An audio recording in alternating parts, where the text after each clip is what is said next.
Hello, everybody. Welcome back to another episode of 5 Minute Gaming News, the show that may or may not be 5 minutes. Today in the news, it's Pokemon Day 27 years ago to the day Pokemon Red and Green was released in Japan. And to celebrate this momentous occasion, we got a special Pokemon Presents this morning. And well, it was kind of a pile of trubbish. No offense, Trubbish. The Pokemon Presents was mostly packed with updates surrounding the trading card game, Netflix series, and the many apps that bear the Pokemon license. We also got the Scarlet and Violet DLC pack announcement with, surprisingly, no gameplay. Also, why does this animatronic Pikachu feel like it can see into my soul? But the most significant announcement was Pokemon Sleep, the Pokemon game you play while you sleep, which is coming out this summer. The presentation confirmed that Pokemon Sleep will track your sleeping patterns and will show you different sleep styles of the many different pocket monsters you encounter in the game. The goal?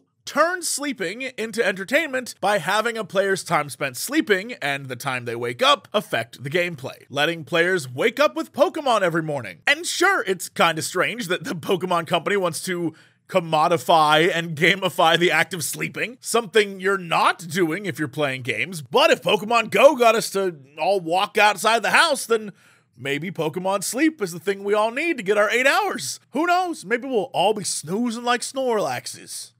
Can you tell I haven't played since Gold and Silver? In other Nintendo news, they have confirmed they're not going to be there at E3 2023. Nintendo told VentureBeat in a statement, "We approach our involvement in any event on a case-by-case basis, and are always considering various ways to engage with our fans. Since this year's E3 didn't fit into our plans, we have made the decision to not participate. However, we have been and continue to be a strong supporter of the ESA and E3. And this doesn't come as much of a surprise. Earlier this year, sources close to Video Game Chronicle shared that Nintendo decided to skip E3 2023 because it feels it has fewer major releases than usual ready to show, and which would justify significant event space. And this checks out, because besides Tears of the Kingdom, which may end up being one of the biggest games of the year, it really is the only thing they've got marked down for release this year, and that comes before E3. But after that, Q3, Q4, doesn't look like there's anything really big,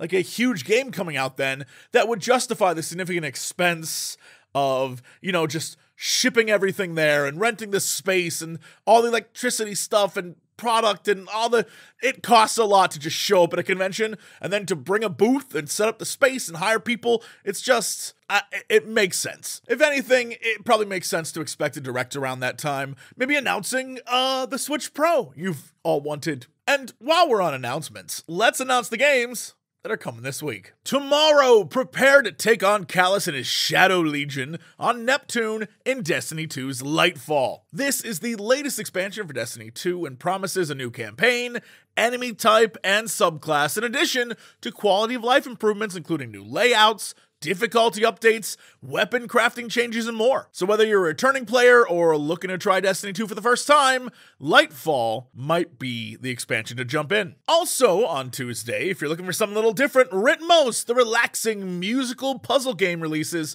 for Nintendo Switch and PC. In Ritmos, players will solve puzzles on each side of cubic planets while creating small musical loops that slowly evolve into full compositions. Between work in the world and looter shooters, it's nice to sit down every once in a while and chill and play a casual puzzle game. So this is definitely one to look forward to. And finally, this Friday, from the minds of Team Ninja and Fumihiko Yasuda comes Wolong Fallen Dynasty. Prepare to fight and survive in this dark and gritty fantasy version of the Three Kingdoms. If you're looking to fall in love with one of my favorite historical periods, or you just want to scratch that Souls-like itch, be sure to keep an eye out for this one, and to run from Lu Bu. And if you don't want to have Lu Bu problems, go like this video, or I'm gonna send my boy Lu Bu to find you, and you don't want that. Lu Bu, he's coming for you. I don't know why that rhymed. It shouldn't have. I'm gonna leave now. See you tomorrow, everybody.